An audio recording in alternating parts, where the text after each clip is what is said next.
이 새벽에도 하나님 말씀을 통해서 하나님 만나는 귀한 시간 되시기를 주님의 이름으로 바랍니다. 데살로니가 전서는 신약 성경에서 가장 먼저 기록된 서신으로서 막 이방 종교에서 기독교로 개신한 초신자들을 대상으로 하고 있기 때문에 그런 상황에서 생기는 문제들을 다루었습니다. 빛의 자녀라는 새로운 정체성, 또 그에 대한 합당한 믿음, 소망, 사랑의 삶을 강조했습니다. 그리스도인으로서 고난받는다는 사실을 설명하고요, 또 주님의 재림을 막기 위해서는 평소에 영적으로 깨어 있어야 된다는 걸 강조했어요. 그리고 오늘 우리가 읽은 데살로니가 후서는 20여 년이 지난 후에 생기는 문제들, 주님의 재림이 늦춰지는 상황에서 이미 주님의 날이 임했다고 주장하고 사람들의 신앙을 탈선시키고 사람들로 하여금 일하지 않고 게으름을 피우게 하는 사람들에 대항해서 아직 주님의 날은 오지 않았고 일하기 싫은 사람은 먹지도 말라라는 그런 지침을 주고 있습니다. 예수님의 재림을 기다리며 사는 삶은 더없이 중요합니다. 예수님은 예고 없이 갑자기 재림하시기 때문에 우리가 언제나 예수님을 맞이할 준비를 해놓고 살아야 하기 때문입니다. 본문 오늘 말씀, 우리 6절 말씀 우리 함께 보시기 바랍니다. 6절 말씀 보시면 형제들아 우리 주 예수의 이름으로 너희를 명하노니 게으르게 행하고 라고 번역을 하고 있습니다. 이전 성경에는 규모 없이 행하고 이렇게 번역을 했어요. 규모 없이 행한다, 게으르게 행한다라는 행동은 흔히 책임감 없는 사람, 매사에 성실하지 못한 사람에게서 볼 수 있는 그런 행동입니다. 그렇기 때문에 오늘 본문 6절 마지막 부분을 보면 이런 사람에게서 떠나라 라고 했습니다. 그런 사람은 가까이 하지도 말고 사귀지도 말라 그랬습니다. 왜냐하면 나도 모르는 사이에 그런 사람을 닮기 때문입니다. 이상하게 자녀들이 커서 대학을 다니면서 또 직장을 다니면서 사람들을 만나고 친구들을 만나면 그 영향을 받지 않을 수 없어요. 데살로니가 후서 3장 6절 말씀 보시면 형제들아 우리 주 예수 그리스도의 이름으로 너희를 명하노니 게으르게 행하고 우리에게서 받은 전통들에 행하지 아니하는 모든 형제에게서 떠나라 라고까지도 얘기했어요. 일도 하지 않고 게으름을 피우고 규모 없이 사는 사람에게서 떠나라 라고 하고 있는 거예요. 오늘 본문 7절에서 9절 읽은 말씀 보면 사도 바울은 성도들에게 본을 보이기 위해서 이렇게 말씀해 주고 있어요. 어떻게 우리를 본받아야 할지를 너희가 스스로 아나니 우리가 너희 가운데서 무질서하게 행하지 아니하며 누구에게든지 음식을 값없이 먹지 않고 오직 수고하고 애써 주야로 일함은 너희 아무에게도 폐를 끼치지 아니하려 함이라 라고 그랬습니다. 사도 바울은 이렇게 재림을 기다리는 사람들이 어떻게 살아야 하는지, 어떤 자세를 가지고 살아야 하는지에 대해서 말씀해 주고 있습니다. 본문에 여러 부류의 사람이 나오고 있어요. 첫 번째는 일하기 싫어하는 사람들이 있습니다. 본문 10절 말씀 보실까요? 우리가 너희와 함께 있을 때에도 너희에게 명하기를 누구든지 일하기 싫어하거든 먹지도 말게 하라 하였더니, 바울의 명령은 네가 흙으로 돌아갈 때까지 얼굴에 땀을 흘려야 먹을 것이니라 라는 창세기 3장 19절 말씀에 기초하고 있는 거예요. 바울은 자신과 동역자들이 스스로 일하면서 노동하면서 복음 사역을 감당했던 것을 알 수 있습니다. 아시다시피 바울은 텐트 메이커였어요. 텐트를 짓고 사는 직업을 가지면서 복음을 전하는 사역을 했어요. 그래서 일하는 이 노동은 하나님의 신성한 명령입니다. 예수님 재림에 대한 오해로 인해 사람들이 일하기를 싫어했어요. 포기했어요. 왜냐하면 예수님 곧 오시기 때문에. 일하기 싫어하는 사람은 말씀에 먹지도 말라라고 했습니다. 어느 죽을 파는 가게 종업원이 손님에게 물었습니다. 이 죽에다 계란을 넣을까요, 말까요? 근데 다른 죽가게 종업원 손님에게 이렇게 묻는 거예요. 계란을 하나만 넣을까요? 두 개를 넣을까요? 둘 다 친절했죠. 성실했지만 사소한 질문의 차이가 상당한 매출의 차이로 나타났다는 사실입니다. 사소한 질문 하나가 매출의 차이를 극명하게 가져온 것을 볼 수가 있는 것이죠. 또 두 번째, 일을 만들기만 하는 사람도 있어요. 오늘 보면 11절 말씀 보시겠습니다. 우리가 들은즉 너희 가운데서 게으르게 행하여 도무지 일하지 아니하고 일을 만들기만 하는 자들이 있다 하니. 새 번역에는 이렇게 번역해요. 다른 사람의 일에 간섭하고 참견하느라 시간을 낭비하는 사람이 있다고 들었습니다 라고 번역하고 있습니다. 종종 자신이 해야 할 일은 안 하고 남의 일을 간섭하고 참견하느라 시간을 낭비하는 사람도 있다라는 거죠. 떠오른 사람이 있을 거예요, 여러분들도. 데살로니가 교회에 이런 사람도 있었지만 사도 바울은 구체적으로 이름을 내지는 않았습니다. 그들은 서로 알고 있었을 거예요. 교회에서도 서로 알아요. 말은 안 하지만. 데살로니가 교회 교인 중에 재림이 임박했다는 생각을 가진 자들은 생계를 유지하기 위해서 일하는 것을 쓸모없는 일로 여겼을 뿐만 아니라 빈둥거리며 다른 사람에게도 일하지 말고 재림을 준비하고 살라 이렇게 설득을 하고 다녔어요. 일을 해결하는 사람이 아니라 다니면서 일을 만드는 사람이에요. 꼭 트러블 메이커가 있죠. 사사건건 간섭하고 이게 옳다 저게 옳다 참견하고 어렵고 힘든 사람이 있죠. 이런 사람을 또 이용하는 사람들이 있어요. 언제나 어디에서나 이런 사람들이 있습니다. 자신이 변해야 하는데 오히려 남을 변질시키는 거죠. 데살로니가 교회는 일하지 않고 게으름을 피우면서 이 집 저 집 돌아다니면서 말을 전해서 문제를 일으키는 사람이 분명히 있었는데 이 경우는 서로 해서는 안 되는 일이 무엇인지를 우리에게 가르쳐주고 있는 거예요. 우리가 들은즉 너희 가운데 게으르게 행하여 도무지 일하지 아니하고 일을 만들기만 하는 사람들의 번역은 비지바디예요. 비지바디. 일을 힘들고 어렵고 바쁘게 만드는 사람들. 이런 자들에게서 우리가 명하고 주 예수 그리스도 안에서 권하기를 조용히 일하여 자기 양식을 먹으라 하노라. 12절 말씀까지 읽었습니다. 이들이 정확히 무슨 이유로 일하지 않고 한담하며 돌아다니는지 본문에 나와 있지 않아요. 그런데 추측할 수 있는 것은 예수님의 재림 직전에 있을 것으로 예언된 마지막 환난이 이미 자신들에게서 일어났다고 믿고서 예수님이 이미 어딘가에 재림을 하셨을 것이라고 생각하든지 아니면 내일 모레 재림할 것으로 생각할 수 있어요. 그런 사람에게 바울은 강경하게 처방합니다. 아직 예수님의 재림하신 것이 아니니까 그들에게 자기 손으로 일해서 양식을 먹으라라고 권하고 있습니다. 이걸 거부하거든 그를 멀리하고 그 사람을 지목하여 사귀지 말고 그를 부끄럽게 여겨라. 오늘 3장 6절에 또 14절에 그렇게 말씀해 주고 있어요. 잠언서 18장 8절에도 보면 남의 말하기를 좋아하는 자의 말은 별식과 같아서 뱃속 깊은 데로 내려가느니라 그랬습니다.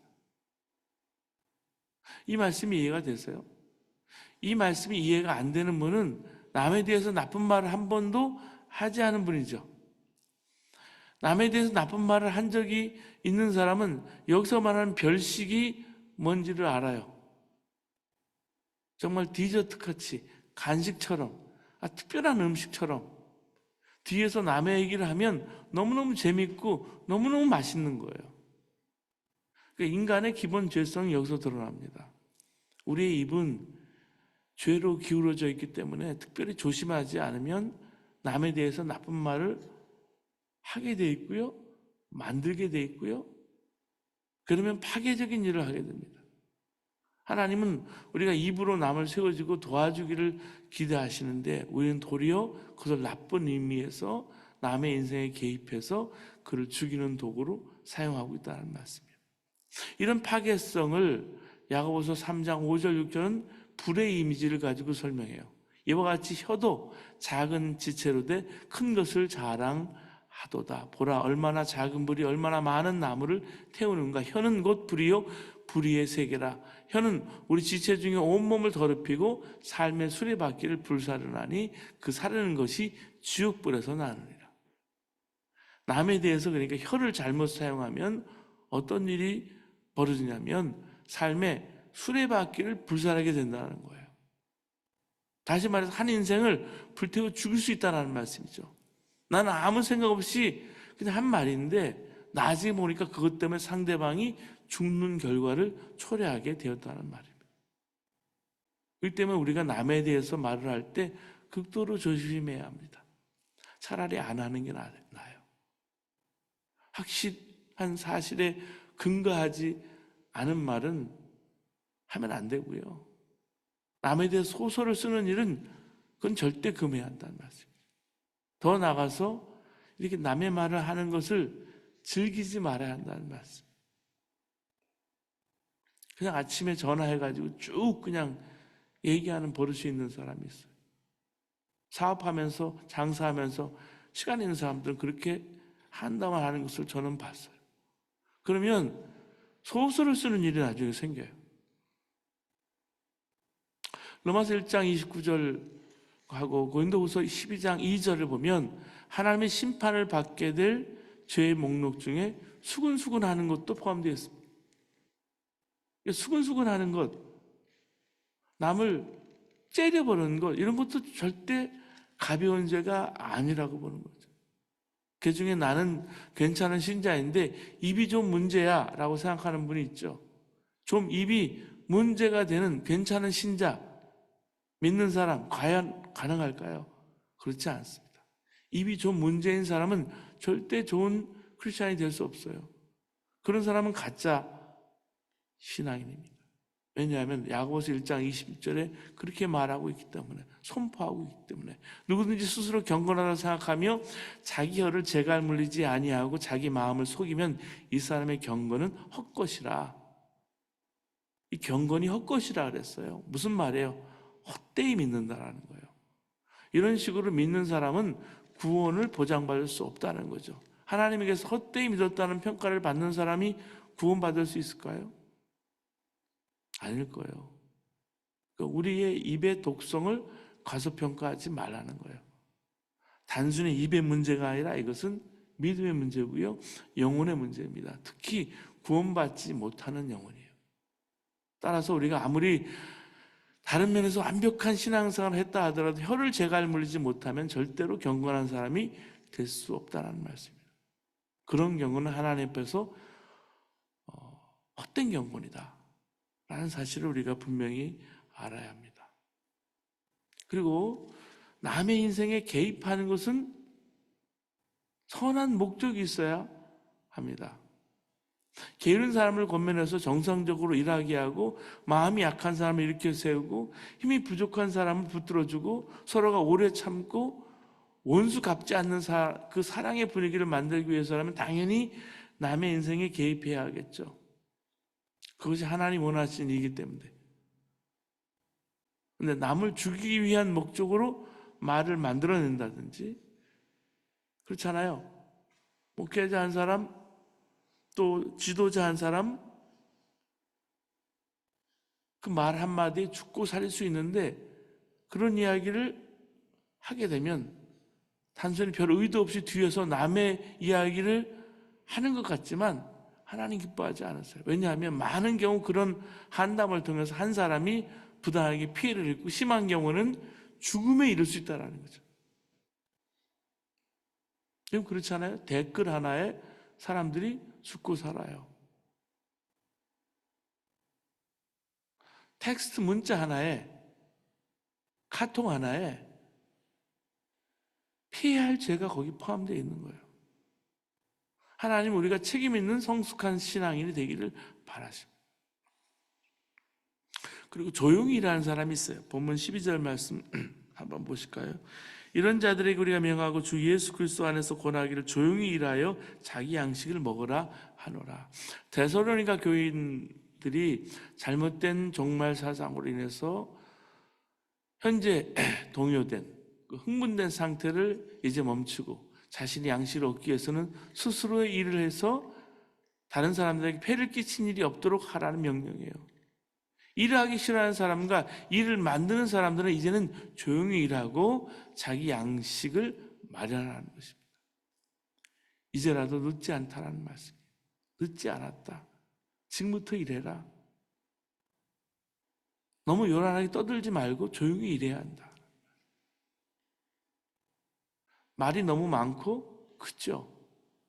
조용히 일해야 한다는 말씀이에요. 일은 사실 입으로 하는 게 아니잖아요. 더 이상 이제 타인의 아량이나 관대함을 기대해서는 안 되고요. 오직 자신이 일한 것에 대가만을 기대하라는 말씀이에요. 남에게 신세를 지거나 횡재하려고 하면 안 된다는 말씀이죠. 어느 날 저녁 성 프란체스코가 사는 집의 문을 두드리는 사람이 있었습니다. 이 프란시스가 나가보았더니 한 험상궂은 나병 환자가 서 있었습니다. 그는 몹시 추우니 잠시 방에 몸을 녹이면 안 되겠냐 간청하는 거예요. 프란시스는 그의 손을 잡고 방으로 안내해 줬습니다. 그러자 그 환자는 다시 저녁을 함께 먹도록 해달라는 거예요. 두 사람은 같은 식탁에서 함께 저녁을 먹었습니다. 밤이 깊어지자 그 환자는 다시 부탁하기를 너무 추우니까 알몸으로 자기를 녹여달라 그러는 거예요. 프란시스는 입었던 옷을 모두 벗고 자신의 체온으로 그 나병 환자를 녹여주었습니다. 이튿날 아침 프란시스가 일어나 보니까 그 환자는 온데간데 없었습니다. 뿐만 아니라 왔다 간 흔적조차 없었어요. 이 프란시스는 그 모든 걸 깨닫고 자신과 같이 비천한 사람을 찾아와 주셨던 하나님께 감사기도를 드렸습니다. 그 감사기도가 바로 사람들이 주기도문 다음으로 많이 암송하는 평화의 기도가 되었습니다. 오 주여, 나로 하여금 당신의 도구로 써주소서. 미움이 있는 곳에 사랑을, 범죄가 있는 곳에 용서를, 분쟁이 있는 곳에 화해를, 잘못이 있는 곳에 진리를, 회의가 있는 곳에 믿음을, 절망이 있는 곳에 소망을, 어두운 곳에 당신의 빛을, 서름이 있는 곳에 기쁨을 전하는 사신이 되게 하소서. 오 하나님이신 주님이시여, 저희가 위로받기보다는 위로하게 하시고 이해하고 사랑받기보다는 이해하고 사랑받는 사람이 되게 해 주소서. 사랑하는 사람이 되게 해 주소서. 이는 줌으로써 받고 용서함으로써 용서받으며 죽음으로써 영원한 생명을 얻게 되기 때문입니다. 이렇게 오늘 말씀처럼 모두 조용히 일하고 자기 양식은 물론 도움을 필요로 하는 사람들의 필요를 채워주는 사람이 되고 평화의 도구, 복음의 도구, 생명을 살리는 도구로 쓰임받는 이 아침 되시기를 주님으로 축원합니다. 네 번째는요, 선을 행하다가 낙심하지 않는 사람이에요. 오늘 13절 말씀 보시겠습니다. 형제들아, 너희는 선을 행하다가 낙심하지 말라 그랬습니다. 갈라디아서 6장 9절에 보면 우리가 선을 행하되 낙심하지 말지니 포기하지 않으면 때가 이름에 거두리라 그랬습니다. 사실 같은 말씀이죠. 고린도전서 15장 58절에 보면 그러므로 내 사랑하는 형제들아, 견실하며 흔들리지 말고 항상 주의 일에 더욱 힘쓰는 자들이 되라. 이는 너희 수고가 주 안에서 헛되지 않은 줄을 아미로다 그랬습니다. 이 말씀처럼 절대 수고한 것이 헛되지 않기 때문에 낙심하지 말라는 거예요. 우리가 어떤 사람에게 선을 행한다고 해보세요. 그것은 바로 예수님께 한 것과 같은 거예요. 마태복음 25장 31절에 36절에 보면 양과 염소의 비유가 나옵니다. 그 말씀을 보면 먹을 것 없는 사람에게 먹을 것 주고 목마른 사람에게 마실 것 주고 옷 없는 사람에게 입을 것을 줍니다. 그리고 병든 사람, 다친 사람을 돌봐줍니다. 이때 예수님은 이런 행위를 보면서 여기에 있는 작은 자에게 한 것이 다 나에게 한 것이라 말씀하고 칭찬해요. 그렇기 때문에 우리가 이웃에게 행하는 선은 예수님께 행하는 것과 같습니다. 예수님은 이렇게 선을 행하는 사람으로부터 대접을 받으신 후에는 몇 배의 축복으로 갚아주세요. 기독교 역사에 유명한 목사님이 계십니다. 특별히 스펄전 목사님은 설교 말씀이 명료하고 아주 간결하면서도 사람들에게 강한 메시지를 전달했어요. 그래서 사회 문제 역시 외면하지 않고 미국의 노예 문제에 대해서 비난도 주저하지 않았어요. 그리고 여러 개의 학교, 고아원, 요양원을 설립했습니다. 그 당시에 이 스펄전 목사님이 굉장히 존경받는 목사님이었지만 주변 사람들이 쉽게 이해할 수 없는 일도 했어요. 그것은 그가 계란을 판매하고 있었기 때문입니다. 스펄전과 그의 아내는 여러 마리의 닭을 직접 기르고 있었습니다. 그런데 이 부부는 닭이 낳은 이 달걀을 그냥 나눠주지 않고 꼭 돈을 받고 계란을 건네주는 거예요. 그로 인해서 어떤 사람들은 스펄전 목사가 구두쇠다, 돈만 하는 욕심쟁이다, 이렇게 비난했어요. 스펄전 목사님은 그 당시에 그 비난에 대해서 아무런 변명도 하지 않은 거예요. 그러다가 스펄전 목사의 부인이 세상을 떠나고 맙니다. 그때 스펄전 목사 부부가 왜 그렇게 돈을 받았는지 알려졌어요. 계란을 판 돈이 2명의 늙은 과부의 생활비를 대는데 고스란히 사용된 것이 밝혀졌어요. 이 스펄전 목사 부부는 자신들의 선행이 드러나는 것을 원하지 않았고요, 또 늙은 과부를 도와야 했기 때문에 그 많은 비난을 침묵으로 지켜왔다는 거예요. 계란 팔아서 누구누구를 돕는다, 누구누구만 돕는다, 이런 말을 들으면 어떻게 되겠어요? 또 그 사람은 어떻게 되겠어요? 우리가 행한 일을 하나님은 안 보시는 것 같지만 그 중심에 모든 걸 보고 계신다는 말씀이에요. 하나님이 아시기 때문에 때가 되면 그 열매를 거두게 될 것입니다. 사실 우리는 인정에 목말라 하고요, 비난을 못 참아내요. 그리고 남과 비교하는 것을 못 견뎌해요. 그게 우리들 자신이에요. 사역하다 보면 꼭 그래요. 제가 다른 사역자들과 비교가 되고요, 나는 많은 일을 하는 것 같은데 인정을 받지 못할 때가 있어요. 근데 무슨 일이든지요, 다 때가 있더라고요. 그래서 때가 되면 그 열매를 반드시 거두시는 거예요, 주님이. 보이지 않는 것 같지만. 그리고 순종하지 않는 사람을 볼 수 있습니다. 보면 14절 말씀 보겠습니다. 누가 이 편지에 한 우리 말을 순종하지 아니하거든 그 사람을 지목하여 사귀지 말고 그로 하여금 부끄럽게 하라. 데살로니가 교회에서는 사도 바울의 의견에 순종하지 않는 사람이 있었습니다. 마음이 강팍한 사람이라고 할 수 있죠.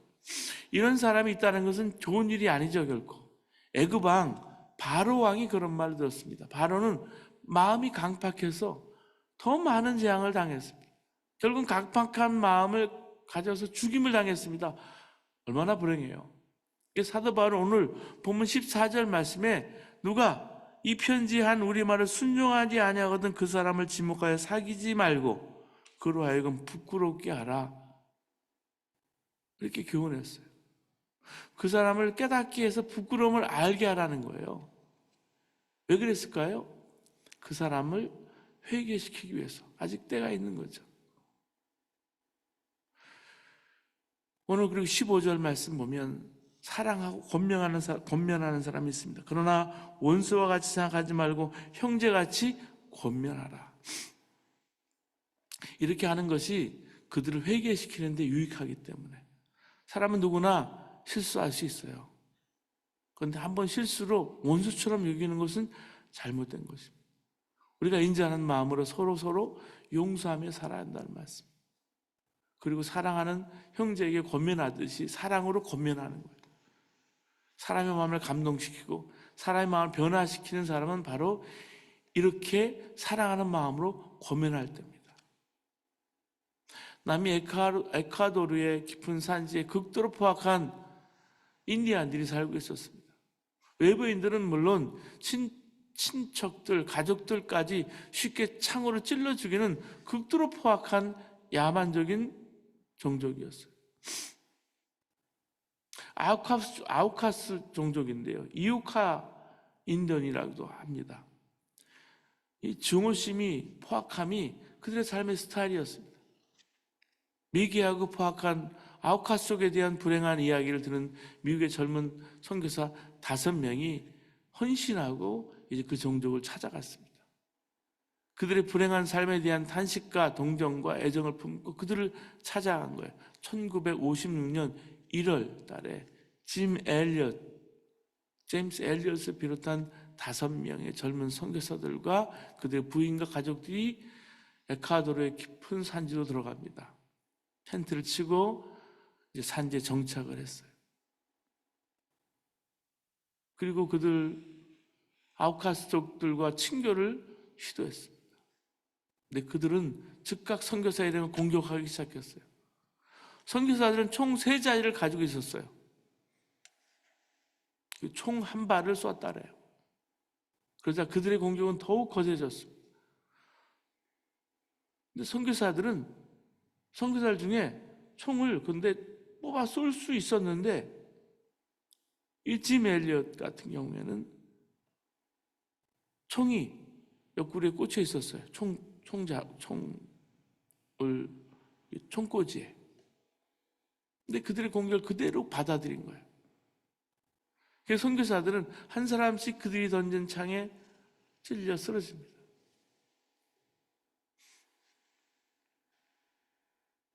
아우카스족들은 이상하게 생각했어요. 나중에 네이트 세인트 선교사의 누이 동생인 레이첼 세인트의 설명을 들은 아우카스족은 몸이 떨리는 충격을 나중에 받았다고 합니다.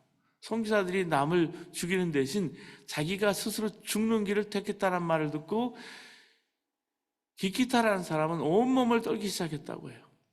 그리고 그것이 바로 아들을 대신 죽게 하시고 우리 죄인들을 살리신 하나님의 사랑이라는 말을 듣고 그들은 포악한 그들의 마음이 녹아지기 시작했다고 했어요. 레이첼 세인트는 거기에 남아서 선교의 일을 했고요. 짐 엘리엇 선교사의 부인도 그대로 거기에 남아있기로 했습니다. 한 번은 여기 북가지에 짐 엘리엇의 부인이 와서 만난 적이 있어요. 전능자의 그늘이라는 책을 썼던 분인데 네이트 세인트의 선교사의 아들 스티브 세인트는 아버지가 순교한 지 40년이 지난 1966년에 에콰도르에 가서 4년이 지난 1966년에